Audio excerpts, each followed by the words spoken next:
Hello and welcome to episode 79 of the Sean McGuinness podcast. Apologies for the delay between drinks, 2 weeks, but just getting settled back into Sydney after a trip away, getting back into the gym where I train people, so getting that routine going again. But we're back and we'll be weekly from now on. Maybe get to the stage where we do them twice a week. But yes, rest assured we're going to go back to our weekly podcast, so you can sleep at night knowing that. So today I'm not actually going to talk about one topic. We're going to just talk about a few different things. I have a few different things that's on my mind today. So, do you know what's great?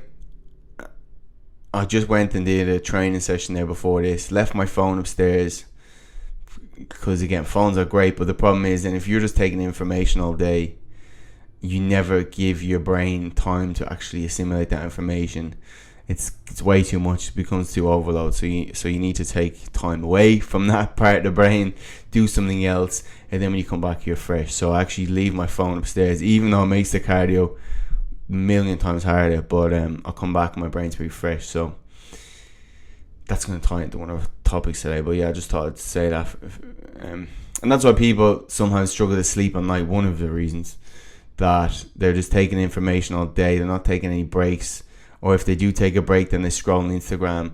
But actually, that's not letting your brain recharge or letting your brain daydream, because when you scroll through social media, you're still looking for information. So your brain's still switched on to that area of the brain. So let yourself daydream. Give yourself time away from information. You can even use, and I was actually talking about this with my client the other day. He did this, where say you're doing something very analytical, you might then, after 40 minutes, I think it's called your ultradian rhythm, where it's the optimal time to study or take information in. After that, it gets a bit diminishing return. So say it's like, I don't know, 60 minutes, and then you might take 15 minutes off to either daydream or switch to a different part of the brain. So if you're doing something analytical, then you may do something creative, where these colouring books and things have become pretty popular. I think he was reading then this like Star Wars book, so like bit more fictional in a sense, to get different parts of your brain to allow that to recover, and then you can go and hit that again, kind of like a muscle group. If you hit it for too long, you're going to get diminishing returns, versus give it a rest, do something else, come back to it, you're going to get better benefits. So yes, just practice, and I think that's a cool way to think of stuff you're going to do. So try to switch between different tasks. Same with visual.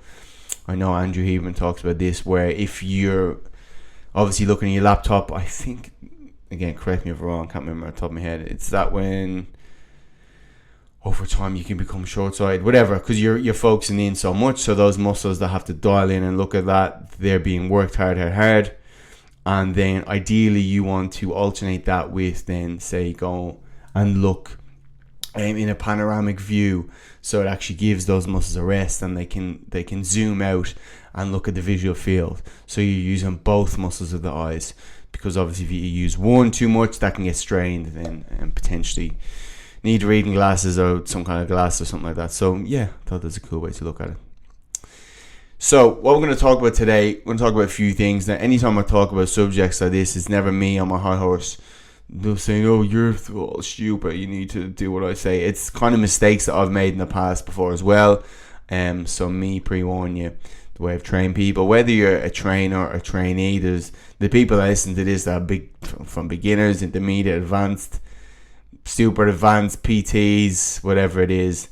So hopefully when I talk about put it in a way where everyone can understand, because I hate when fitness podcasts are just like big words and you end up just zoning out. So hopefully this is not it. So let's look at training first of all. With the rise of social media, most people have heard or probably seen powerlifting. So powerlifting is a sport that involves barbell deadlifting, barbell squatting, and barbell bench pressing. And my opinion is because of the use of social media, where people are posting them weight training, the lines have been blurred between powerlifting as a sport and then people trying to go into the gym to whatever, build muscle, lose fat, and use weight training as a way to maintain muscle. I think all the other benefits we get with weight training. So say like a general pop person has gone in and they're being influenced by powerlifting as a sport, because powerlifters are now saying, well, barbell deadlifts, barbell squats, and barbell bench press are the best compound exercises. That's all you need. So just stick with them. You don't need anything else. And actually, it's wrong. So powerlifting is a sport. I keep saying that because I'm going to come back to it. So when we're looking at getting someone in shape, it's about using the right tool at the right time and the right tool that applies to that person. When we hear sound bites such as the best exercise is a barbell squat, and now trust me, I've fucking said that same thing, so I'm kind of shaking my head at myself. But we hear it now. There wasn't as much information when I was starting off as a PT. It was 10 years ago. So, yes, there's not much excuse now, PTs. But anyway, you'll hear the soundbite, barbell squats are the best exercise, you don't need anything else. And it's, if you think of it, every exercise is a tool, as I said. If you think of like a builder's toolbox, and they have a handful of different tools in there, each for their own situation. Hammer, obviously, they hit a nail in. Spanner to do whatever that does. Twist it out. Now, I'm not too mechanically minded, so excuse my ignorance when it comes to this, but you'll get the example. Imagine a builder going in to build a house or build something and going, the spanner is the best thing, tool. You don't need anything else to build this house. All you need is a spanner. You kind of look at him and go, here, can we ring up and get someone else? Because this chap hasn't a clue. It's the same with training. You can't just say, this exercise is the best. I'm going to tell you what. There's millions of reasons, but let me name a few. First, so everyone's mechanics are different. So mechanics and the individual and whether they're beginner, intermediate, advanced, all these things tie into the exercise that person will do. When we're trying to go in the gym, if you're on your own, your goal is to basically stimulate muscle in a way that's very safe and that's not going to cause you injury. And in fact, if we do it well, then hopefully we're strengthening up our body to the point where we're actually making our body more resilient against injury, injury-proof in our body in a sense, because we're strengthening up all these weak areas. So it's every exercise is context dependent. If I look at a squat, and we may say, okay, a squat is great for your quads. If you want to develop your quads, and some people say glutes, well then a squat's brilliant. Okay, let's look at that. So there's a guy online, Lane Norton. I'm using the example because he's a nutrition guy. You probably heard him. Puts out really good nutrition stuff, actually. He just does it in a bit of a douchey way. That, like, his information's brilliant. And I don't think he's listening to this podcast, so I can say his information's brilliant. Obviously up to date with all the research, but I just don't like the way. It's just a bit of a douchebag. American douchebag. So, now if you're American, I'm not calling him American douchebag, but that's just kind of saying. He's definitely been, like, unfortunately I say this, he's definitely been bullied at school or something, and he's kind of just taking it back out on people that he's a little bit smarter than. So yeah, I just don't really like that attitude. Anyway, he's a powerlifter. Okay, so for this sport, you have to do these lifts. Whether they look pretty or not, you have to do them. So it's obviously his barbell squat. Now, one of the things of someone's mechanics that will influence their squat pattern. So let's say whether they squat nice and upright or they lean forward, and to what angle that is. Whether it looks like they're doing a good morning, if you know what the exercise is, and they're nearly parallel with the floor at the bottom. One of the things that influences that, and there are many, which is why these stuff can be complex exercise selection. One of them is our legs, a limb length. So let's say a thigh bone, where your quads are, that bone, your femur. The ratio of the length of your femur to your tibia, which is your shin bone. So look down at your leg right now, okay? So the bone that basically goes from your hip to your knee, okay? Very unscientific terms, your femur. And then your shin bone, yeah. So you have your tibia, and behind that's your fibia. Pretty sure that's the right order. Correct me if I'm wrong. I always feel a bit under pressure when I'm doing this on the camera. But yes, I'm pretty sure that's right anyway. if someone, so Lane Norton has like a really big femur, from what I remember. It's like twice the size. His femur, his thigh bone is twice the size of his tibia. So that means when he squats, he's going to squat like a deadlift. He's going to squat like a good morning, where he leans forward a lot because his body's just trying to maintain a center. That center line is going to be more forward for him, basically. His upper body has to collapse forward to not fall backwards. That's how he maintains balance. Versus me, my femur and tibia are kind of equal length. I have little chicken legs, so when I squat, I can actually squat more upright. I can squat my upper back more upright, my torso more upright. So for me, a squat is going to hit more quads, potentially a little bit glutes, but more quads.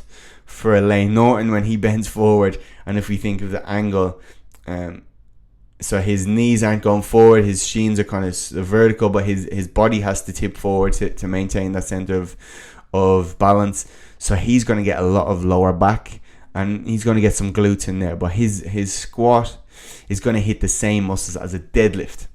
So then when he goes to deadlift, he's just basically already worked that as well. So if we say, well, all you need is squats, deadlifts, and bench, well, if I look at Lane Norton, he's hardly getting any quad development in if he just does those lifts. And because of that imbalance between he's basically just deadlifting all the time, because his squat looks like his deadlift, if you get me. So his back's going to get a lot of pressure. Okay, now I'm not saying this is the reason they lift maximum the weights, but he's had mad back issues over the years. So because he's overloading those muscles. So we can't necessarily see these sound bites and say, well, this exercise works, your quads or your lower back, because everyone's different. Then if I look at like, okay, how would I get Lane Norton, if you just wanted to get in shape, how would I get him to squat in a way that gets more quad development? Well, it could be like an elevated goblet squat. Okay, I'm going to elevate his heels a little bit, because that's going to change the mechanics now of his lower body.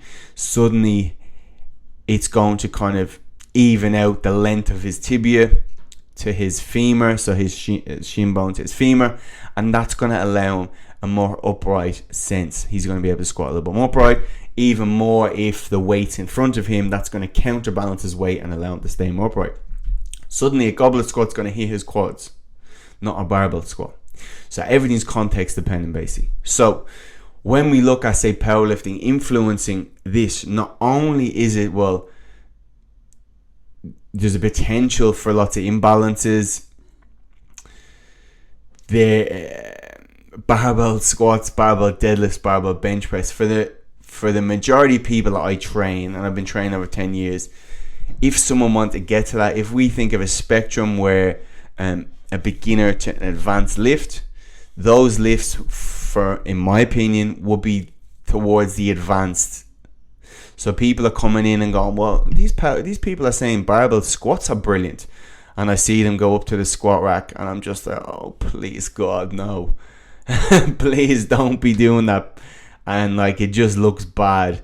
And now obviously you must preference this. It's like, okay, if someone's form is bad, it mightn't mean they're going to get injured on the spot, but potentially over time they could be causing more stress on joints and stuff, and that then results suddenly one day they go to pick up that kid or a box, and then they do that back in or something. Like, that's how we're looking at degeneration if these lifts are not done properly. Because if we think of it, and I don't think a lot of people, they just go, well, just weight train, at least you're doing something.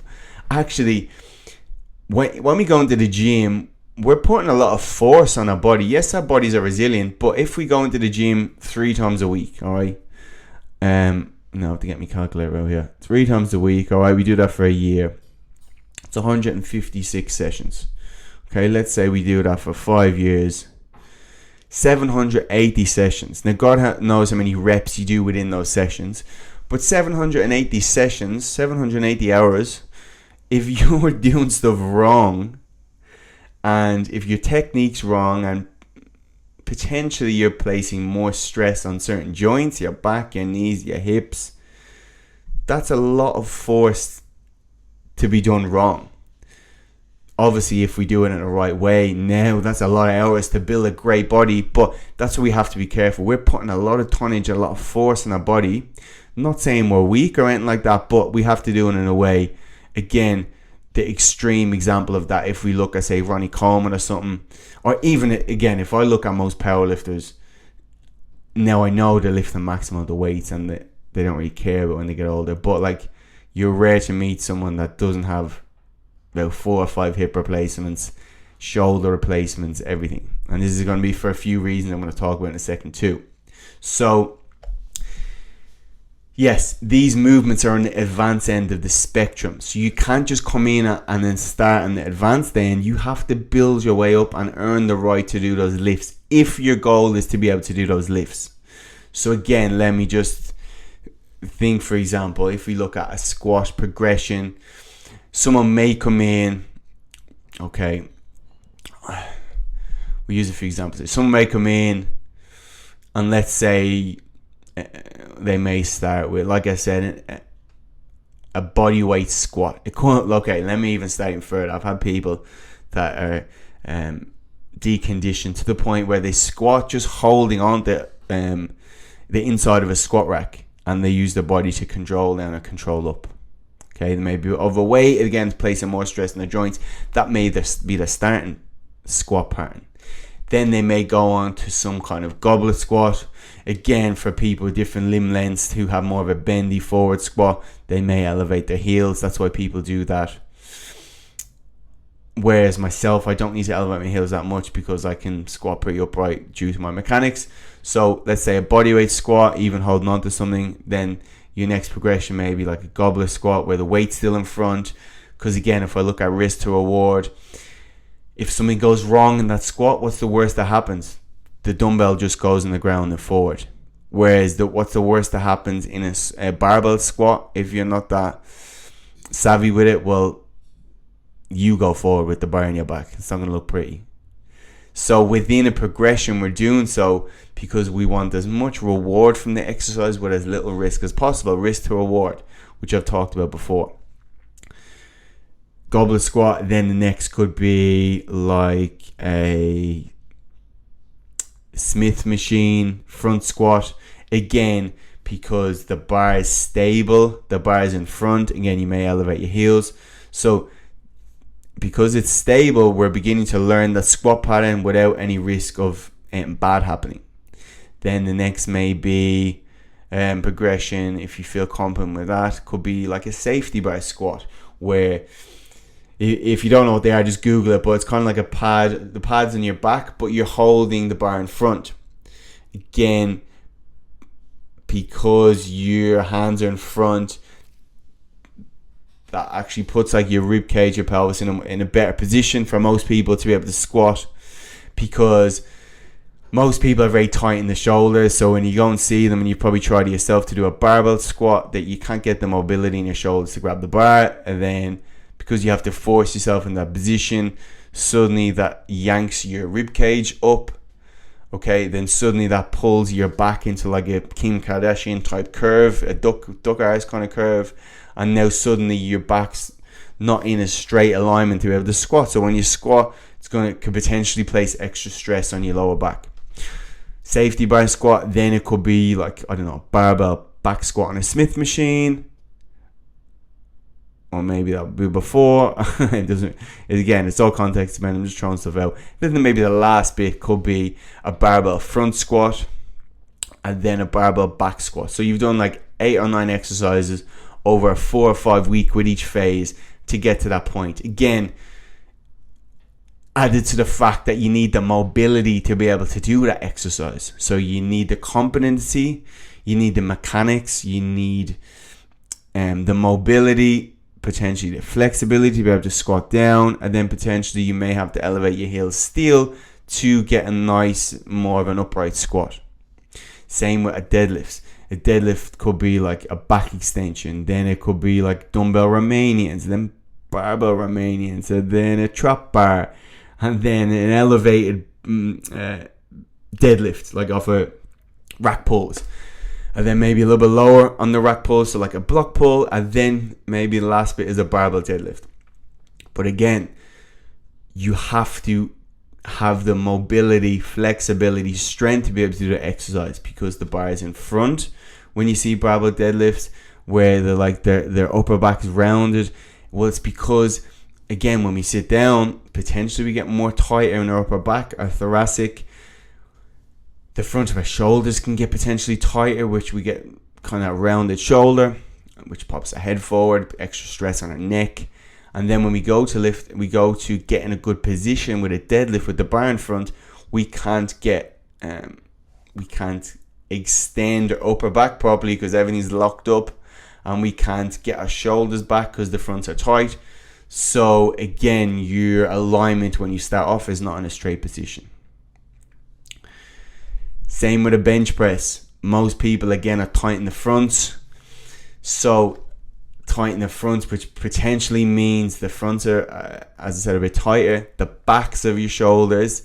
So if all the muscles around your shoulder blades that stabilize your shoulders and your shoulder blades, what we need for stability if you're lowering a heavy bar onto your chest, well, if our shoulders are pulled forward, the muscles of the back could potentially, now because they're being overstretched, so if you just pull your shoulders forward, the muscles of the back, say like your rhomboids, your middle traps, your lower traps, potentially your rotator cuffs, all these muscles are being overstretched. They're very weak. They can't pull your shoulders back. Well, now you don't have the stabilization potentially to be able to lower bar into your chest. So is there extra stress going on to your shoulder joint then because you don't have that stability? Barbell bench press, again, will be the end of the spectrum on the exercise selection of that progression. So, to keep it simple, powerlifting is a fucking sport. You wouldn't go into the gym. I heard Pat Davis saying this, and like, we see with boxing as well. Now, don't get me wrong, boxing's great, but boxing's a sport as well. If someone wants to like get in shape, ideally we're trying to like to match that person's mechanics with the exercise. If you're on your own, you're like, well, Sean, I don't have a trainer. What am I supposed to do? Pick. I think I can't remember which episode I did, but where we talk about exercise selection. One of them, you should be listening to all of them anyway. But like I outline all the progressions, and actually the next, I'm releasing a program template for males and females. I'm gonna have a list of progressions and regressions for each movement pattern to be able to pick sensibly. But pick the movement that you can do confidently with a low risk of injury. So one that doesn't have a large amount of technique. The more stable the exercise is, so if you're to squat in a leg press or a hack squat, that's going to be safer than if you do it with a barbell on your back, because that stability is allowing you to work your muscles in a way with a lower risk of injury, which for most people always pick the safer variation of the movement. So yeah, we're trying to match the person where they're at with the exercise. Now, you wouldn't come in and say, okay, today we're a trainer, we're going to do baseball, so grab this mitt here and I'm going to throw the ball to you, because baseball is a sport. Why wouldn't we do that? Or we wouldn't come in with 2 ice hockey sticks and go, well, in today's session we're going to do ice hockey. Or again, CrossFit is a sport. Why? Sport is separate from training. Okay, if you want to do a sport, do the sport, but the sports are potentially injury provoking.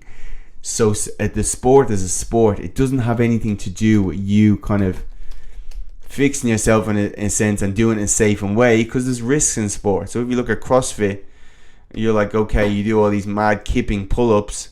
Well, if you just want to get your lats stronger, well, you don't do the kip, do a pull-up or do a lat pull-down. Don't waste your time doing a sport if your goal is to get fit in a safe way. Keep the sport separate. If you want to do the sport, but the risk of injury with that. Again, you see people going to CrossFit and then they're doing all these like snatches and overhead barbell movements. And I'm just like, no one's even tested your shoulder mobility to see if you can lift your hand over your head in 180 degrees, but you're going to use a heavy barbell to force your shoulder into that position. And then you wonder why CrossFit gets so many injuries. And what, like, the goal is to be, it's not like, it's madness. It's fucking madness. So, same with CrossFit, where we have to do cleans and snatches and barbell squats.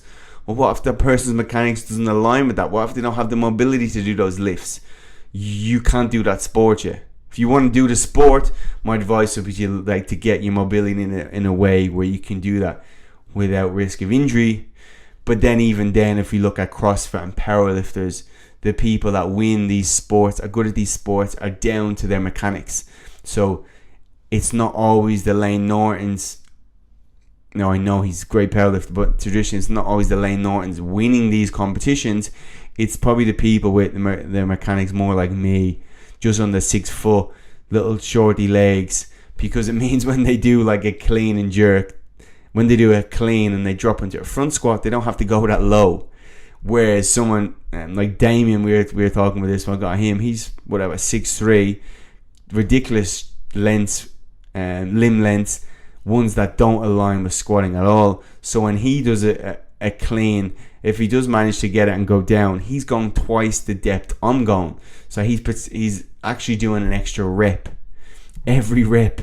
So he's doing twice the amount of reps I am. So because the shorter person is more efficient, they don't have to go as low wherever they press overhead or whether they squat, they're going to make up more time and they're going to win. And their mechanics are better for squatting mechanics.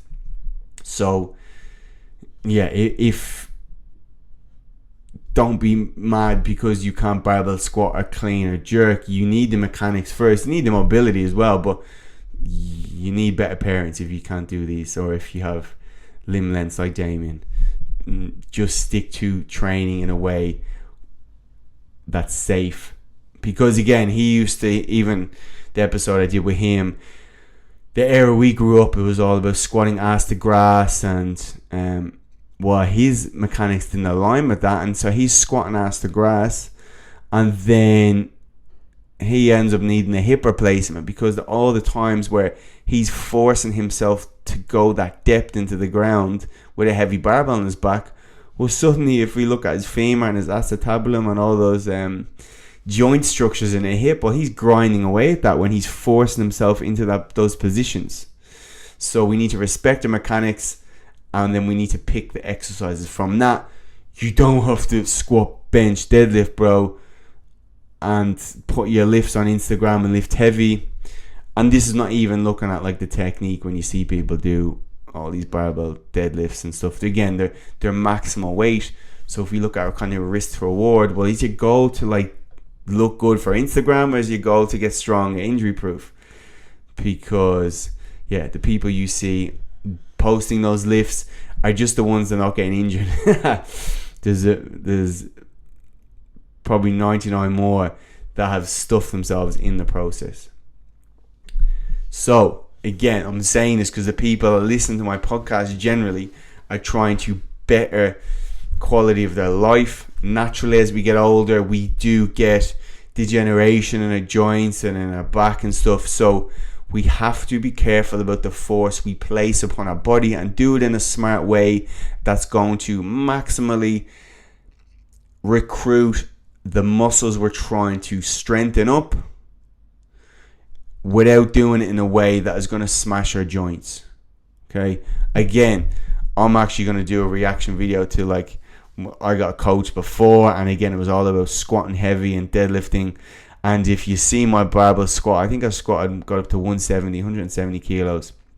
Again, my mechanics are a bit more favored for squatting in itself, but like, I'm just dropping into this squat and trying to use like momentum to bounce back up, and my hips are shifting to the right. So obviously, like, there's a massive amount of compensation coming from somewhere, which if I keep doing that over time, that could potentially be an injury. So, and then we tried like maximal deadlifts, and I was doing it was a mad brutal form. And so yeah, I've been there, don't worry, I'm talking from opinion. And then again, what is the other bit? Oh yeah, so then powerlifting has influenced then the technique of all these things. So when people are in the bench press, and it's very hard to explain via podcast, so I'll do a video. Then when people are in the bench press, they're like squeezing their shoulders back and they're arching their back, and it's okay. Is your goal to be a powerlifter? Okay, well then maybe you need to do that, because that could potentially, as we said, stop you. When you have a big arch in your back on a bench press, you don't have to bring the bar as low, so you can lift heavier, so you can win your sport. But if we look at most people who are jacked up in the lower back and stuck in that like extension, stuck in that curved back the majority of the day, and then you're going to go and get them in the gym and further jack their lower back up, okay, it's probably not a good idea. So just flatten your back a bit.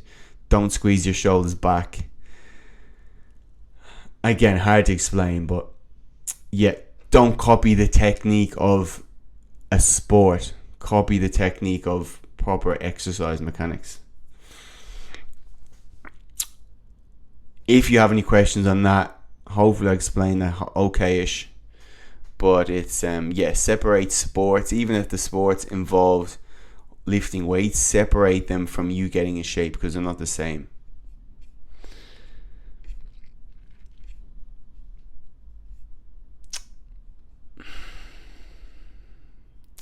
Okay, just the other one I want to talk about. When we were in Singapore, we were staying with a family friend for a bit, and she's like I won't say name, sorry.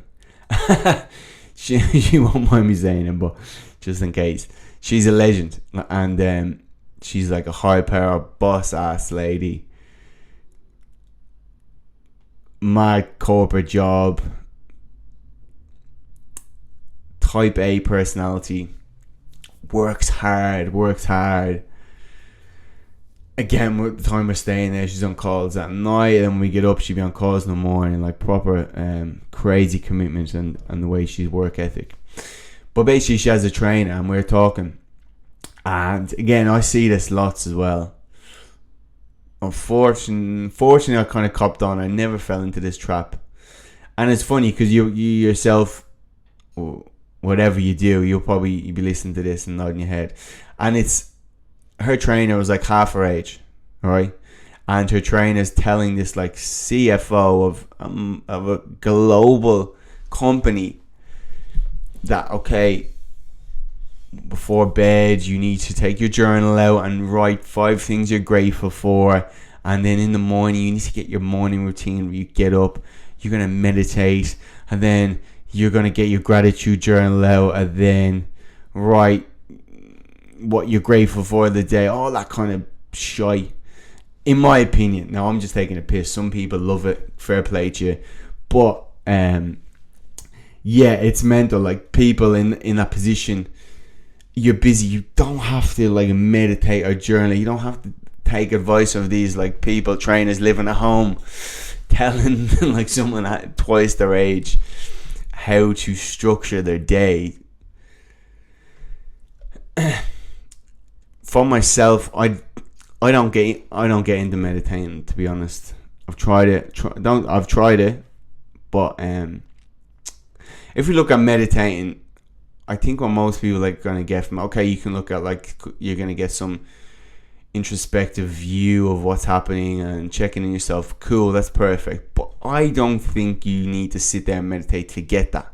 Again, from my own opinion, I would rather, and I'm gonna say some of the stuff that I maybe recommend to more type A personalities that are like, I'm not meditating, get out here. But those stuff I would do, just like I did there, where it's more practical. Like, if you don't really like doing something, your motivation for doing it is going to be lower. So because I know I don't like meditating, I'm better off leaving my phone in here and then maybe go for a walk, distraction free. Okay, get out in nature, get some sunshine, get some fresh air, and then it could be a way where I check in on myself, let my subconscious go to work, and then maybe have some good ideas, or just I'll let everything mull over. Or what other stuff do I like to do? I love to go in the sauna, and then like plunge pool, jacuzzi, that kind of like restorative work. And then I feel chilled out after that. Maybe I'm in the sauna, I'm lying down, close my eyes, and then maybe I think of what's going on, or when I'm in the jacuzzi or something like that. Other ways, like if we're trying to stay in the moment, I think hobbies are great for that, because again, you're getting into a different part of your brain. So for myself, that's why I do jiu-jitsu, where I'm focusing on this in the moment. I'm letting other parts of my brain relax, and that's how I, whatever you want to call it, become happier in myself. I just feel more content after that, and I get some good ideas. Yeah, I get the idea of, okay, sitting still and doing this, but I'm a bit hyper. Okay, yes, well, Sean, you should probably sit even more and doing it. Yeah, but I've tried it, and I find other ways better suit my lifestyle. And if you don't like doing something, that's kind of a bit of a punishment, isn't it? So yes, if meditation works for you, go for your life. If you don't like doing it, you don't have to keep forcing yourself. There's lots of other ways. Again, like I would say to my clients that have a full schedule that make me look like I'm not working at all, and I'll say the same thing. Okay, can you like get out for 5 minutes and leave your phone in the office? Can you do a lap around? Can you maybe when you're in the shower, can you do some like hot cold therapy, put on a cold for a bit, good for your nervous system, restorative, and then maybe just like close your eyes and check in yourself. Can you go for a massage? Can you can you go for the sauna? Can you do a stretch session? Do you like yoga? Do you have a hobby? Can you ring your friends? Can you socialize with people that you enjoy? Bring your dog for a walk. All these kind of things that, like, I think people miss the forest from the trees when they think you just need to meditate. Well, if we look at like your life in a holistic sense, there's plenty of other ways that you may be missing out on if you're forcing it. So plenty of the ways to elicit that same chemical response. That doesn't have to be you sitting with whatever that app is. I can't remember. I think I paid for a year already up front. Oh, it's one of those where you say you're going to cancel and they fucking take it out 2 weeks later when you forget. So yeah, if you're a trainer, probably don't tell your client they need to meditate and journal and do all this kind of like personal development type stuff written by people who aren't successful. When Elon Musk starts telling me to journal, okay, maybe I'll contemplate it. But if some fella that's wrote a little a personal development book that he could have summed up in a blog post, I might skip on that. So yeah, for those people that are a bit more type A, you're probably going to hate it. So can you do something that allows you to get in that rest and restorative zone, and then maybe chill your mind out a little bit, whatever that may be. There's multiple ways of doing it. So yes, take from that what you will. Not saying it's bad, not saying it's good. Again, it's dependent on the person. But you probably won't see me doing it. Again, and I always laugh the people that do post it, but then they're posting on social media how you meditate. Well, you're probably better off just deleting social media for a few hours to give your brain a rest than meditate and then go on and be like, you've just undone all the good effects. And yeah, that could be another thing people do is, okay, delete all the people that make you feel shit. Take away all the bad stuff first, rather than like adding good stuff, whether that's people on social media, people you don't like. So yeah, something to think about. Thought provoking, if you will. So there you go. That's what I want to cover today, I think. But yeah, a bit of a ramble, but hopefully that makes sense. Trying to just talk about some stuff that isn't talked about. Again, I know for a lot of the exercise stuff, I'm going to